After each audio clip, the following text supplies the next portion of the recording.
This one's called All Our Groundskeepers.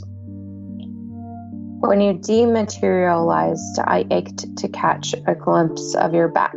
They used to say this is all we could see of you, that your presence was so truly overwhelming, nothing could look upon you and live. But I saw you once there in the garden. Your breasts were full of a train, which was all the overwhelming I needed to know your combustion was about more than just being God.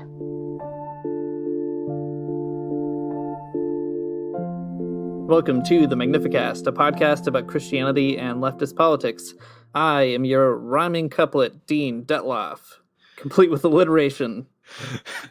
And I am the personification of iambic pentameter, Matt Bernico. All 5 parts are with us today. And who you heard in the beginning was Teagan, Steele-Fisher, reading a poem from their book Apostolate, a really fantastic collection of poems that we got a chance to read in the last week. So we've been talking about poetry a little bit in this arc, trying to read a couple of poets like Ernesto Cardenal and Joe Wallace, but we thought it would be important to hear from an actual poet who's writing real-life poetry and dealing with some similar themes that we talk about on this show in some really creative and fascinating and challenging and provocative ways. It's a great book, and it's also something that you should definitely pick up and buy. The work is good, like it is just a really neat, creative piece of writing, but also Teagan did a really brave thing by publishing it all by themselves, and you should support those kinds of efforts in the world. Yeah, totally. So you can get the book at a Gumroad website that we have linked in our show notes. So go ahead and check it out there. Don't buy it on Amazon, buy it on Gumroad. So that's the big takeaway.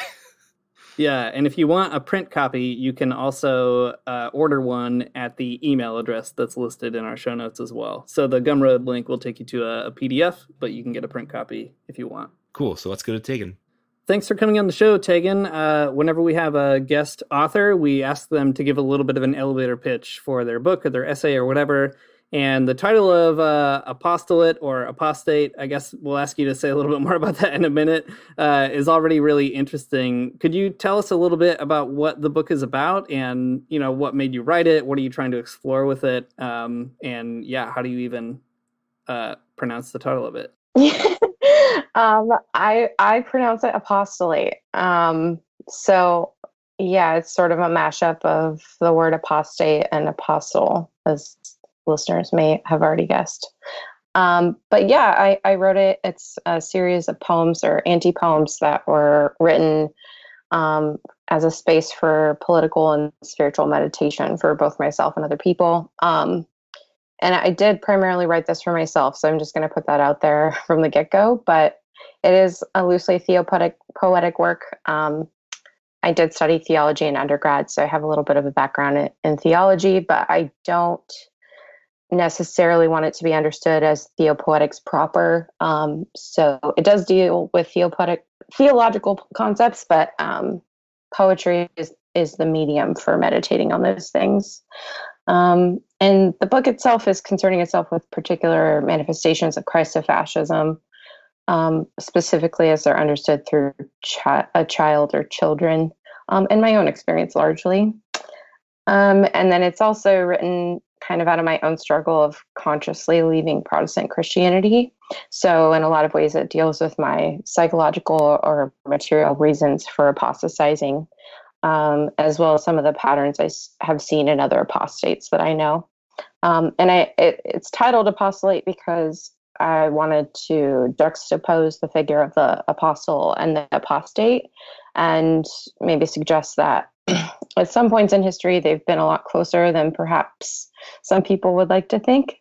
I wanted to explore ideas around how ideological conceptions of God actually function materially in Protestantism in the United States. And lastly, I wrote it because I was depressed. This is like a very real reason as to why I wrote this work. The trauma of evangelicalism and Protestant theologies was really deep for me, and it absorbed my whole person for 22 years, and so much so that I ended up studying theology. So a lot of this work is actually just a lot of half-baked thoughts that I had when I was trying to deal with things in my early 20s. And a lot of them were little snippets that I kind of pulled together into new work.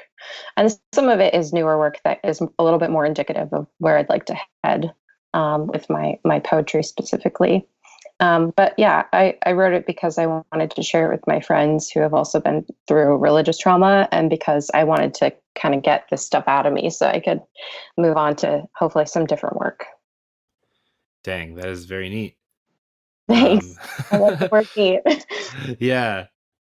Well, something that comes out in a lot of these different pieces in your book are these like different voices that you kind of formulate. In the end of your book, there's like a note afterward that you kind of lay out some of them more explicitly, but I think they come through at different places in the text. So could you tell us a little bit more about the voices and perspectives behind some of your work, and like what they're doing and how they kind of work poetically? Yeah. I guess a lot of the voices I mention are just different things I've like literally heard or felt in churches or Christian spaces over the years. So a lot of that was just me kind of taking phrases or things that I've heard in sermons and kind of running with it in a creative way. And often things that were really effed up. So um, yeah, I mean, God was presented to me and a lot of other people like me in ways that were multifaceted. So, either he was an altruistic carpenter or he was a transcendent, all-seeing eye. But it always seemed to me that we never were getting it right. And so I think that's probably why I was a Christian for so long, because I was trying to understand who or what God or Jesus was actually, if anything. But yeah, the voices kind of work as a way to engage with how people think in Christian churches and specifically elder roles or leadership roles. So I've been a part of a lot of Christian leadership over the years. And like I said, I went to school and studied theology, and I was planning on becoming either a chaplain or a youth minister. But since that didn't happen, I just spent a lot of time learning about the motivations behind seemingly good things that were actually pretty terrible while I was in those spaces. And I think a part of me wanted to expose the evil behind how people interact with one another in those settings that are supposed to be supposedly very healing and good. So yeah, I bring out a lot of different voices. I bring out voices of state power, and I bring out voices of Jesus, and even friends that I've had, or like imaginary conversations I've had with the Christological figure of Jesus in the past. And they are primarily working as meditation or like thought prayer points, I guess I want to say. So in a lot of ways, it's just me sort of talking to myself and or these figures that I myself have interacted with in so many ways in the past. Yeah, that's really helpful. I mean, it's really interesting to read those reflections from the outside, I guess, as somebody who isn't you reading them, trying to discern like which voices are which, and is there a sort of authorial voice here, or where do you locate your own voice, maybe as a reader identifying with different things that get presented. I think it really works. I mean, I'm no expert in poetry, but it's really fascinating to read as a kind of meditative device in that sense. Thank you. Yeah. Yeah, definitely. I overall would hope people read it as meditations, not necessarily something prescriptive, because I guess that's the way that I grew up. So I wouldn't want to do that for other people. So I think some of those voices, maybe it can seem kind of ultimate, but it might be helpful for the reader to demystify it a little bit and just realize that the writer is a person speaking out of their own experience, but also as someone who has a theological background that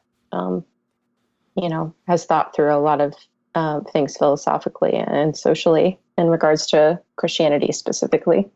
A lot of the phrasing and idiom that you use too, it all rings really true. Like there are definitely things I've heard in church as well, so I think that's pretty cool. I don't know, just the realness of it definitely comes through.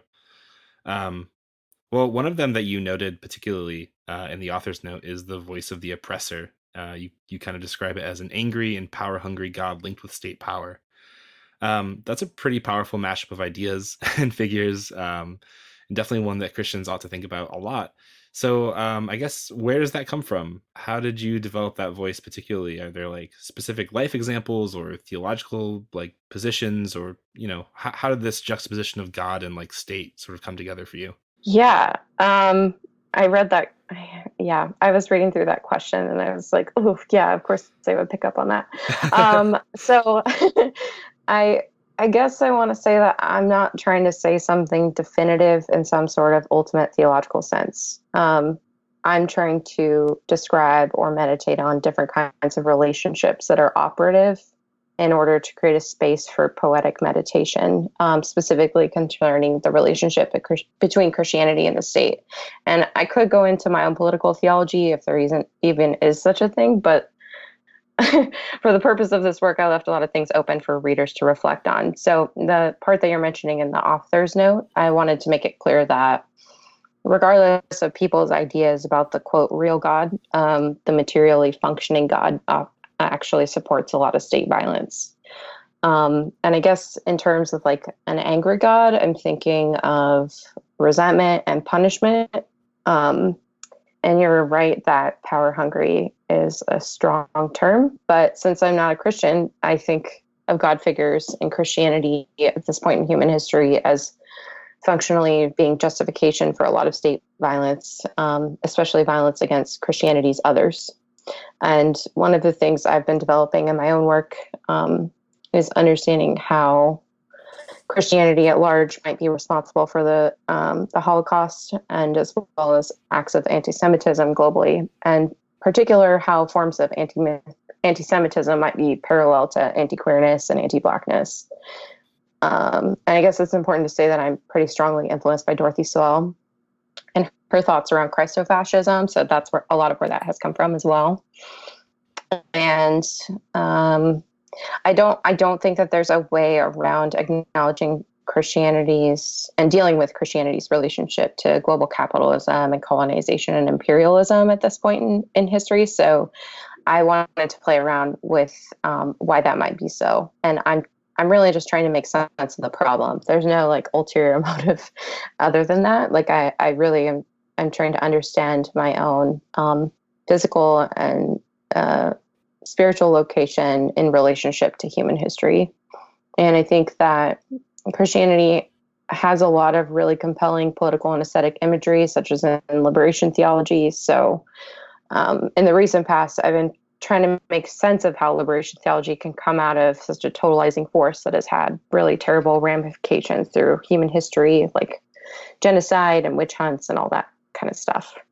Yeah, that's really helpful. I mean, that bizarre ambiguity in that faith is what we're all about, for sure, on this podcast. And I think that's what makes your poems at least so interesting. One of the things that was especially interesting was trying to see the person of Jesus, or the Christological figure, as you said earlier, maybe two different people or two different poetic typological people, I don't know.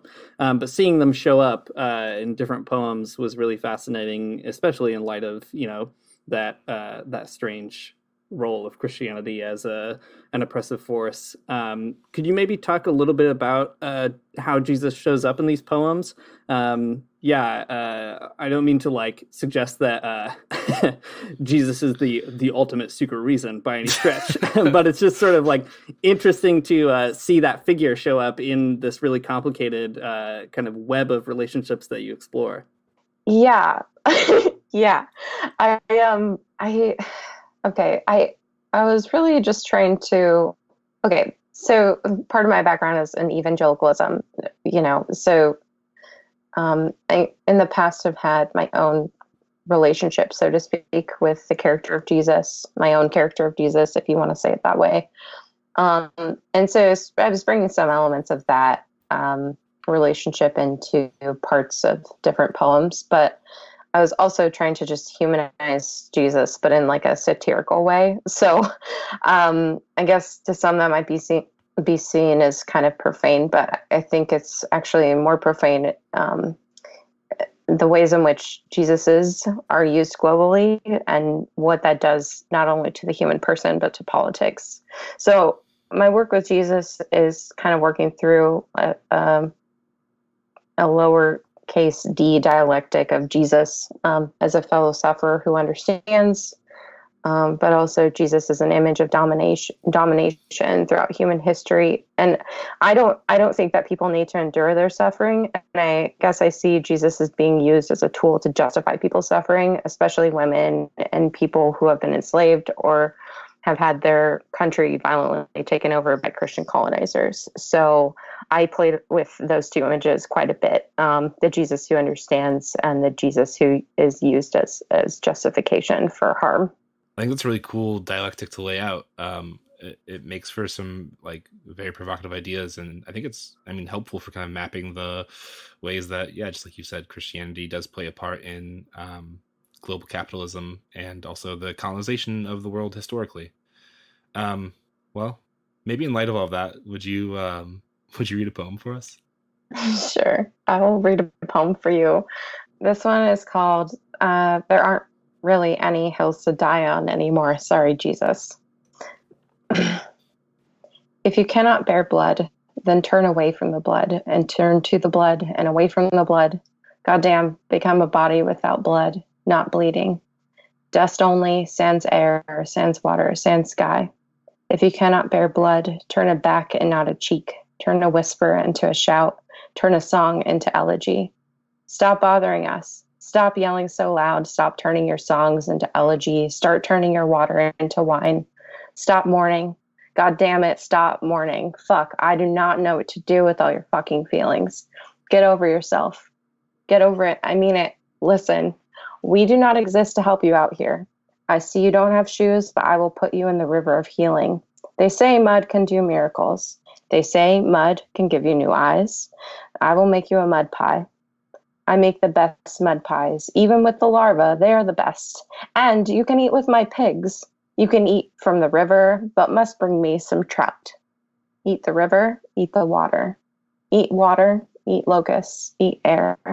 Do not let the water eat you. Do not let the plagues deceive you. You are stronger than this. Buck up.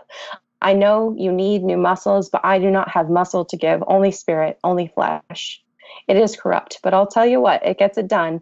This house is safe. We are a safe house. What a house, but show some respect. When you bend over, I can see straight down to your belly button. When you wear that, I cannot control myself. When you wear that skin out, I cannot help myself. I cannot help myself. What? You hate blood? Well, I love it. Let's have a blood pact. A funny little blood pact. A funny little cut in the skin, the side, the gut, the hands. A crown of fig branches toking it up to the Godhead. Thanks. It's great to hear you read a poem in your own voice. The way that you read it is kind of different than when you're reading it silently or reading it to yourself out loud as a reader. And I think just kind of hearing, the emphasis or the sort of flow of the text really brings some of those themes to life in a different way. Yeah, I think it's always different to hear a poem read by a poet. I think language comes out of our bodies, so I understand why you might feel that way, I guess. Yeah, for sure. Well, maybe we could talk a little bit. We're going to ask you to read another poem later on. But before we get there, maybe we could talk a bit about your poetic influences. Somebody that I was recently watching videos reading of a poet reading his poetry was Ernesto Cardenal, who shows up in your book as an epigraph. Adrienne Rich is also, you have a bit of her is an epigraph as well. And then there are some characters who show up throughout the text too. So maybe who are some poets that inform your own work, and how? What do you draw from them, or what do they do for you? Or what are you kind of getting from them as you think about your own poetic work?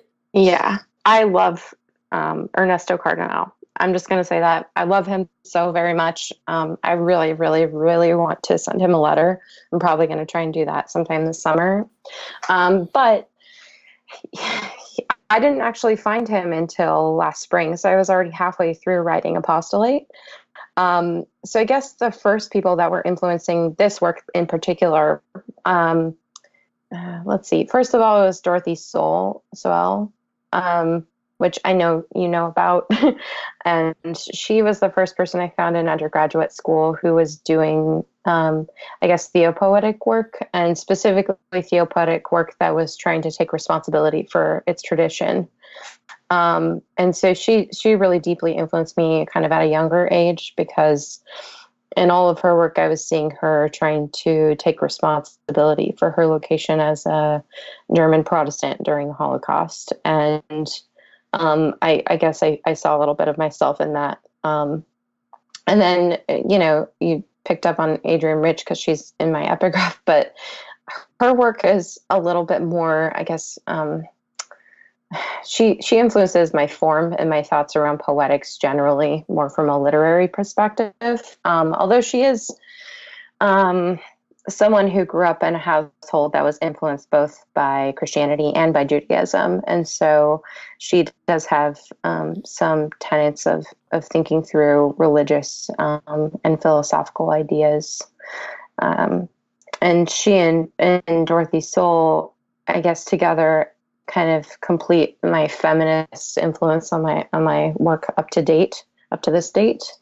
But Adrienne is a little bit more, I guess I was really taken with the way that she was able to take a simple moment in her life and translate it for a reader so that they could latch onto it in a certain way visually by reading. I'm also very interested in Audre Lorde, although I haven't studied her quite as much. Her relationship with Adrienne Rich is really fascinating to me, and I plan to do a little bit more research into her work moving forward. But yeah, I love them together. They were really good friends, and so it's fun to read some of their interviews that they did to each other, and how they were thinking of poetics and politics together when they were writing. And then I guess Cardinal specifically, I actually just did a podcast with the Marxist Poetry podcast about him. But when I found him last year, it was kind of like, this is how someone fuses their politics and their spiritual / religious convictions and their location as an artist all together. And he was really, and has been, very influential for me in that way. I think that he does a really amazing job of writing for kids of the future, which he's quoted as saying he wanted to do. And so I guess I'm one of those kids. But yeah, he's really amazing. So yeah, well, I mean, he's a good example maybe of apostolate in the sense that he's, a religious person who gets kind of shoved off to the margins, but still is pretty religious in some interesting ways. Or yeah, maybe not. I don't know. I don't know either. I have a lot of thoughts about him, but I don't know. Well, if you send him a letter, you can ask him and tell him that we say hi. I will tell him to say hi. Yeah, great. Well, thematically, you draw from a few different sort of theoretical and political traditions. At the end, you specifically mention ecofeminisms, queer studies, and the Marxist critique of capital, the Black radical tradition, and theologies of liberation. Could you walk us through how some of those influences work and how they come to bear on some of your poetry? Yeah. So, like I mentioned earlier, this whole work was just me trying to understand, kind of what had happened to me from a trauma perspective in the first 22 years of my life, but then also trying to understand global politics and how my own trauma might relate to political strongholds. So when I was in undergraduate school, I was just trying to start working through that. And I found Rosemary Radford Ruther, who's an ecofeminist theologian, and she kind of helped me break out of, I guess, some of the ways that I had been thinking that weren't quite as materialist, and kind of gave me permission to start thinking about how people exist in ecological webs, and I also lived in South Africa during 2011 for about 4 months. I was studying abroad there, and my experience there really did change a lot of things for me and kind of introduced me to some of the reasons for looking to the Black radical tradition for understanding. And so I obviously I don't know, I was like 19 years old in 2011, so I didn't know anything about the world. And when I was there, I started seeing a lot of parallels between, apartheid in South Africa and then the United States history of settler colonization. And so that kind of led me to having a lot of questions as to why my own country functioned the way that it did. And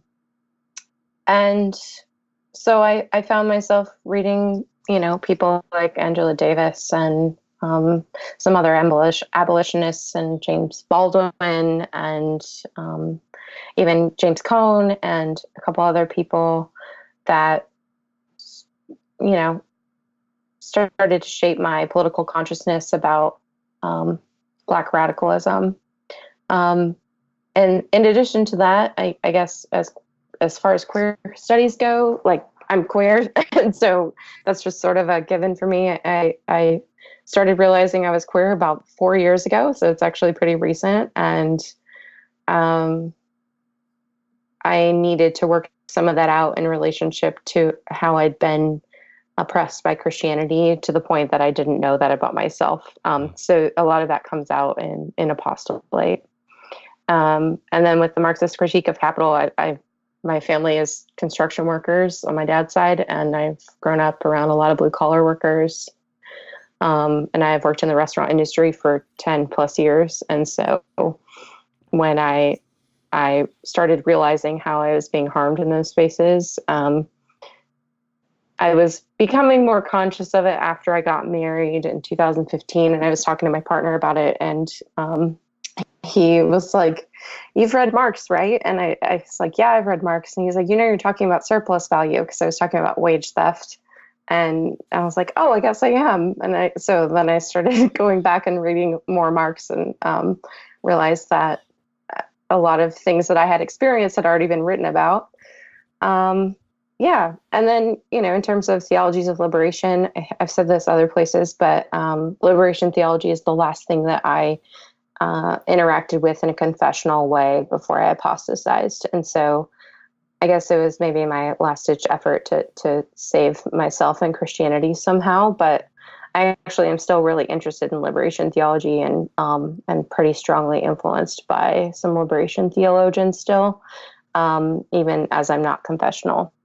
So that's how they influenced my poetry. And these influences are ongoing. Like I am in no way a master of any of these topics. I just have had some life experiences that have drawn me to them in so many ways. And so I'm committed to continuing down the rabbit hole, I guess.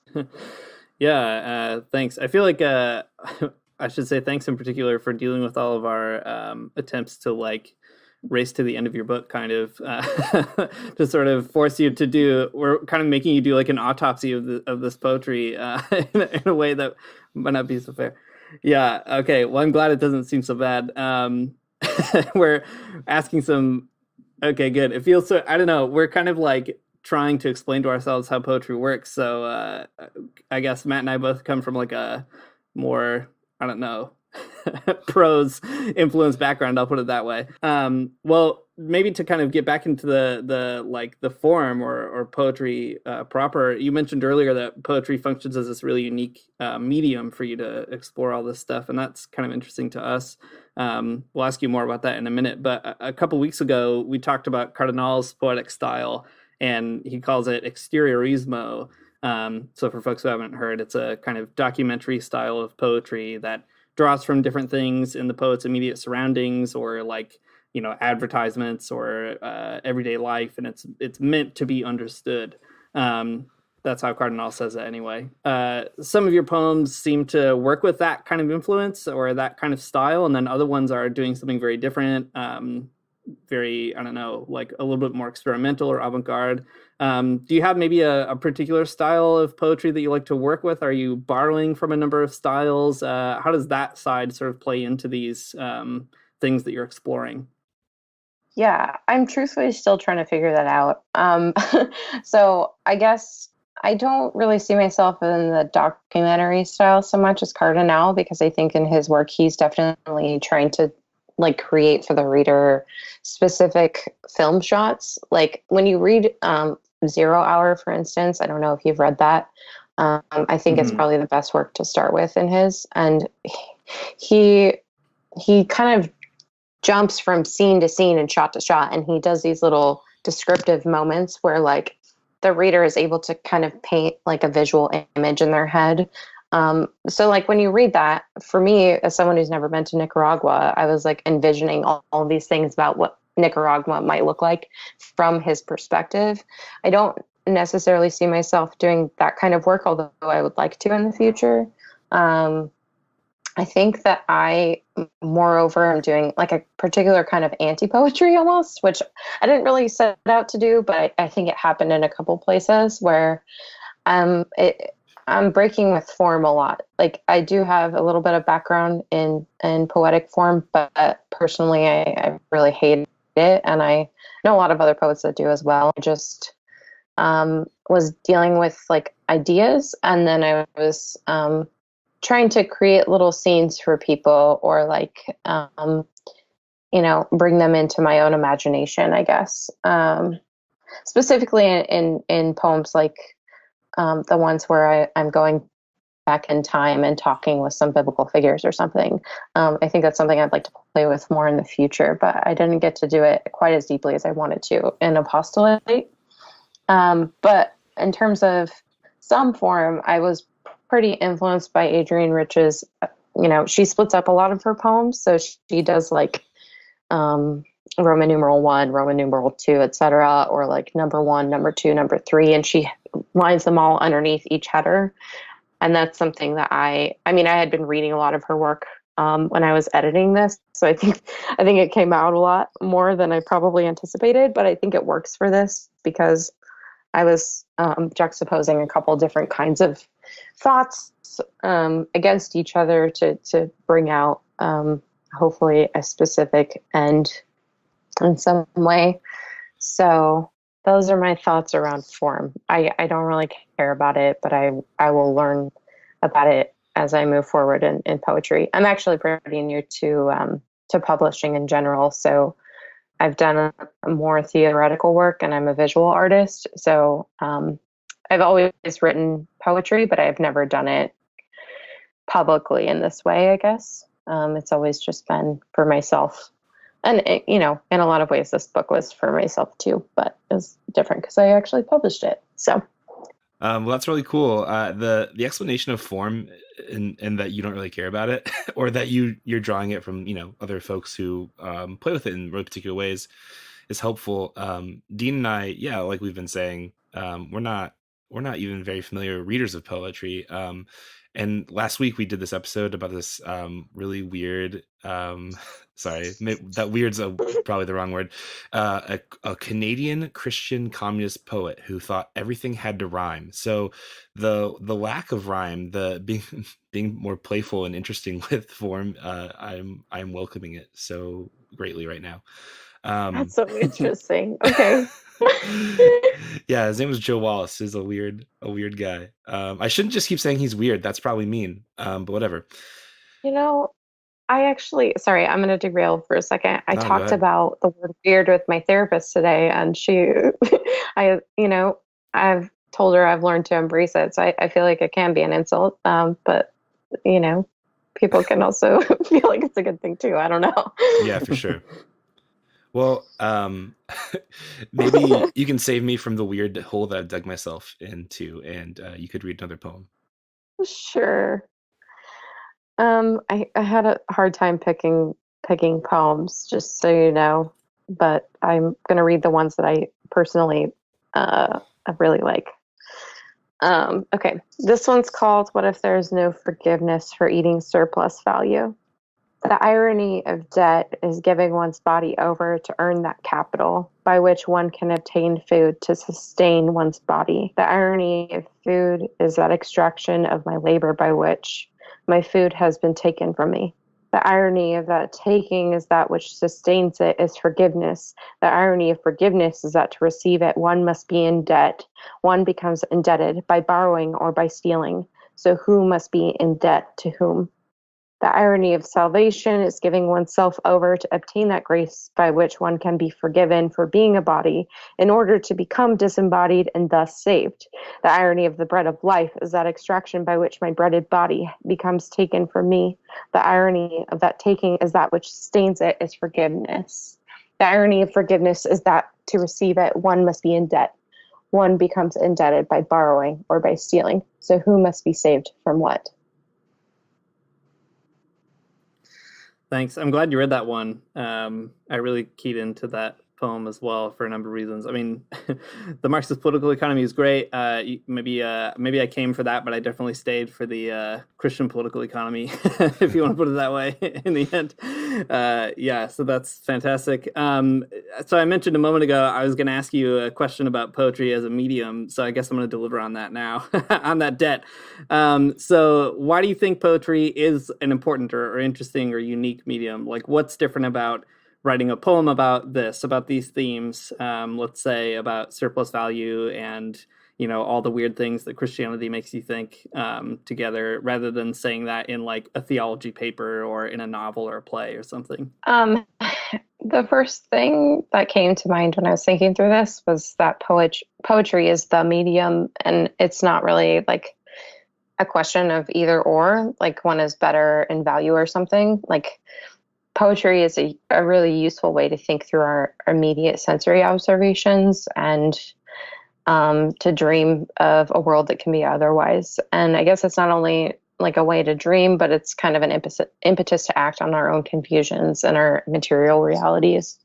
So I love poetry as a medium because while I'm an artist in other areas like visual art and whatnot, I am drawn to poetry in the sense that I can play with an idea without committing to it, I guess. And maybe that seems kind of bad to someone who reads a lot of theory, but I think it actually is really helpful because I think that we can get really stuck and hung up on, ideological differences, and poetry can be a helpful way for us to break out of those tendencies towards dogmatism. And I appreciate that about this medium. And I also know that poetry is just something that kind of saved my life. I mean, I couldn't have thought through various things that I've gone through throughout my tenure as a human being without poetry, because it kind of gives a sense of like, oh, like someone else thinks or feels that way. And I don't think that other mediums can deliver that sense in quite the same way. And I think there's a lot we don't know about how language functions, but I think that what we do know is that we can move each other by the sounds of our voice, and also by communicating some sort of intent and some sort of idea about the way things are, even if they're wrong. Like I think that we can identify when things are wrong, and we see them written down in ways that maybe we can't when someone is just kind of trying to win you over to their side. I think poetry is like an invitation to the mind of another person, but not just their mind. I mean, their whole person can be brought into poetry in a way that I don't think any other medium really has the capacity to usher, because I can speak this poem to you like I just did, and it can have a different sort of impact upon your body by hearing my voice ringing in your ears than any other medium can, except maybe music. But that's a whole other conversation, I guess. But yeah, those are my thoughts around poetry as a medium. Yeah, that's interesting. You've mentioned a few times how this is a book that's kind of like meditations, like observations, trying to figure out how the world works, and how to kind of come to deal with the things that have happened to you. And I think that's really interesting. But how do you move from like observation or meditation to poem? Like, how do you know? I don't know what's going to work, or how do you knit some of these ideas together? I guess the big question here is like, what's this like creative process like for you? How does a poem become a poem? Yeah, that's a really good question. I'm sure for people who maybe, haven't read poetry too much, or are just starting to embark on the learning of different kinds of poetry, it's probably interesting because are reading it and you're like, wow, how did they stitch the sentence together or something? But yeah, I guess I keep like a running list of notes on my phone. I think a lot of people do that for various things, but I have quite a few. And I just I have phrases that come into my head when I'm like driving down the road a lot, or like a lot of my phrases come up when I'm at work and I'm just like really bored, or I'm angry at, getting chipped on a tip or something. And so I write down, things that I'm thinking in that moment, and then it either gets turned into a poem or it doesn't. And I mean, you obviously have to read a lot to be able to write. And so or you don't, and, there's a lot of different ideas about that. But in terms of poetry, for me, a lot of my poems have just been written, like taking those phrases that I write throughout the day and sitting on my back porch and thinking about them.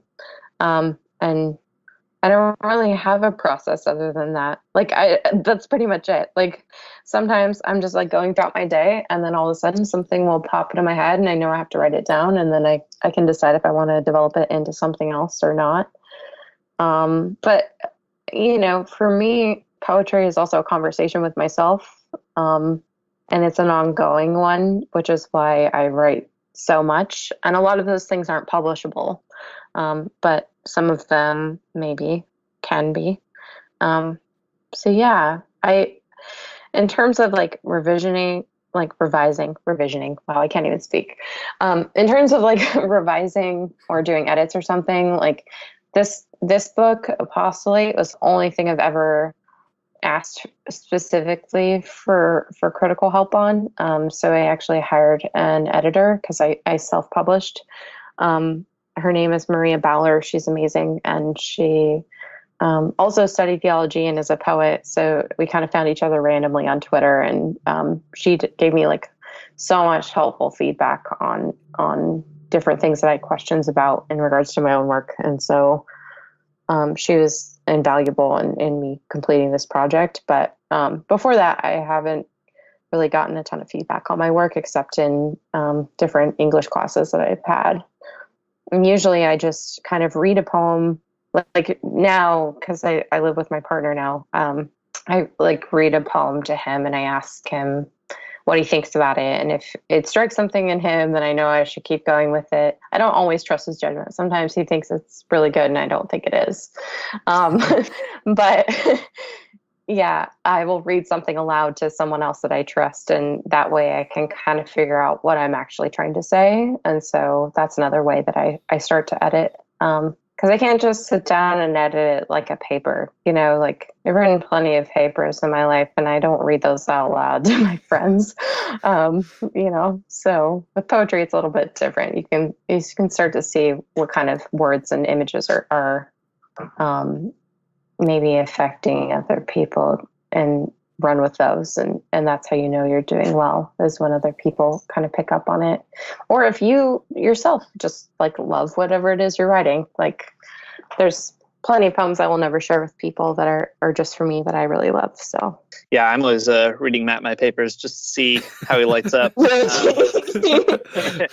turns of the argument, Yeah, no, that's really fascinating to me. I mean, as a person who's I've made 2020 the year of poetry in my life. I'm gonna figure it out. I'm gonna find the ones I like. I'm gonna get rid of the ones I don't, and maybe I'll write one or two. And it just strikes me, trying to come at it in this way, that poetry is such a interesting, vulnerable kind of medium. Like I'll give a paper at a conference, but the thought of like reading a poem out loud to a person I actually know is terrifying to me, I guess, for some reason, in a way that like writing an argument isn't, or even handing something over to an editor or something like that. So I guess I'm curious to hear you talk a little bit more about that side of it. Like, so you've got these poems that you know are just for you, these poems that you're kind of workshopping, and then of course poems that sort of finally make the cut into a book that you feel, you know, this belongs here or something. Could you maybe say a little bit about that? Like, what's the relationship between articulating these kind of maybe in some cases intimate thoughts, or maybe in other cases just sort of free floating or experimental sorts of thoughts? You know, what does that look like to negotiate that in the process of just making poetry? I think I'm understanding your question correctly, and that you're asking, what does it look like to decide whether or not something is worth sharing with people? Is that what you're asking? I guess that, and what is that experience like? I guess that's what I mean. Yeah. I don't know. I'm kind of dancing around my own question, I guess, but whatever you say will be great. I don't know about that. um, yeah, honestly, the process of publishing this, especially because I was self-publishing, was really vulnerable, like you said. Like, I wasn't really sure if this was a good book or not when I published it. I wrote it and I was like I don't really know if this is going to be something people want to read. And then I just decided I didn't care if people wanted to read it. So I guess that's how that process went. Like I kind of was like, I wrote this for myself, you know, and I knew that the whole time. Just specifically because I was writing out of like a really depressive state, and I knew that I was needing to process some things in regards to religious trauma. So I went through a lot of doubting myself before I published this. I worried about potentially harming people, like a lot. I heavily edited for content in regards to some things that I've experienced. Like I cut a lot of poems before I published this that don't need to see the light of day because they were just me processing my own relationship to white supremacy, for instance, or I don't know, like a lot of things in regards to queerness that maybe I didn't want to share with the public eye. And so, yeah, it was hard deciding to actually publish because I was on this journey from the beginning of 2018 until I guess like 4 or 5 months ago. And I had decided to publish only because I knew I wouldn't finish it if I didn't decide to. So I figured out how to self-publish on my own, and I got a lot of advice from poets that I love, you know, or respect, or that I have had connections from in the past that told me not to independently publish because the publishing industry kind of looks down on it. And I just kind of was like, I don't really care about that. And I actually, you know, I'm connected to a lot of poets who do anti-press work and anti-capitalist publishing. And so I have tried to learn as much from them as I can and seize my own means of production, so to speak, in terms of independently publishing. And I think a lot more people are going to start doing that. And I hope they do, because the publishing industry is whack. But I don't even know what your question was to start off with. I just went off on a tangent.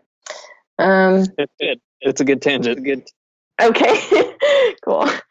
Well, I'm glad that you decided to self-publish it. It's a really cool book. I don't know anything about poetry, but I really loved reading this, and it was really an engaging experience. And I don't know, it made me think about my own life and experience with Christianity all over again, for better and for worse sometimes. I'm sorry. No, it's good. It's a good and reflective task. Well, I don't know. How can people buy your book? Sure. Yeah. They can follow me on Twitter, and I have a link there for my Gumroad account where I'm selling a donation-based PDF.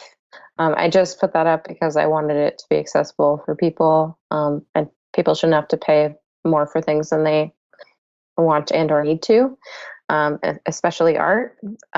So there's a PDF there for people if they want it, and then If they want a physical copy, they can email me at takencarecreative@gmail.com. I'm taking orders for paperbacks right now. I've sold all of my hardbacks, but I should be getting some more in soon.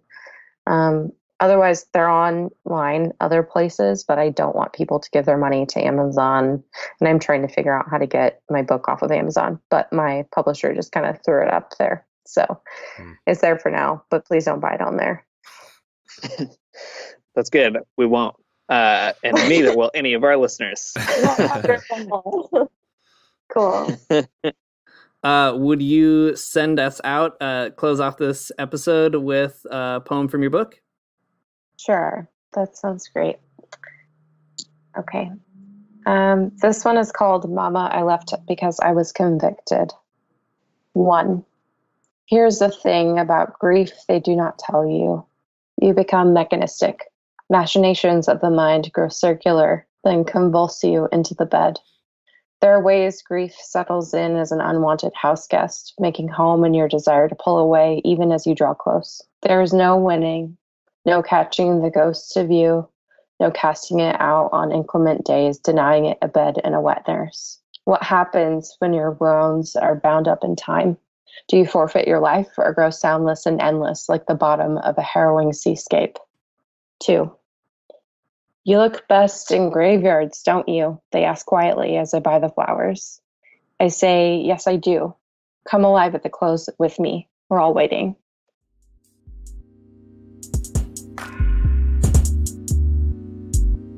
Thanks for listening to the Magnificast. If you like what you heard, you can support us on Patreon, patreon.com/themagnificast. Also, if you even like more of what you heard, the poetry-wise, you can buy Teagan's cool book at the link in our bio. Nope. In the link in our show notes. So check it out. The intro music, as always, is by Amari Armstrong, and the outro music is by The Illogical Spoon. And we'll see you next week with more poetry.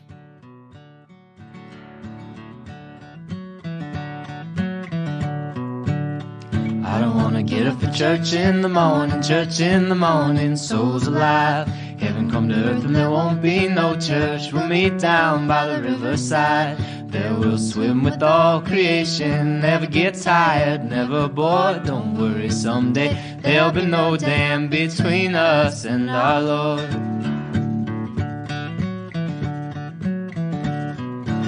Jackson, keep your hoods up. Keep your hoods up and you stay up late. In Jackson, you keep your hoods up. Well, you keep your hoods up and you stay up late. Oh, don't mind a cold night, but we might mind if you leave too soon. So come on now, it's still early. At least I what else are you gonna do? As we kissed in the alley by the Michigan